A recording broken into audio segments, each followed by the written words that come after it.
Utilajele urmează să ajungă în localitatea Motru peste 3 zile. Transportăm 2 roții cu cupe de la Ploiești în bazinul minier Rovina și Motru. În 3 zile sperăm să ajungem cu ele la destinație. Cele două transporturi agabaritice au întâmpinat câteva probleme pe bulevardul Poligrafiei, unde câțiva copaci au fost dărâmați aproape din cauza lățimii celor două transporturi.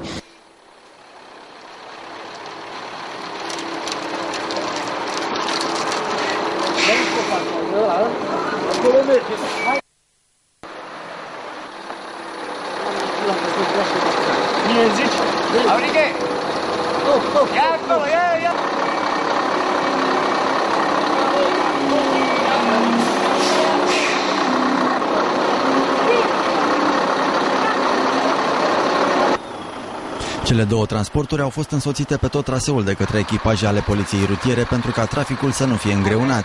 Tot în același scop a fost ales drumul pe timp de noapte, când circulația este mult mai redusă.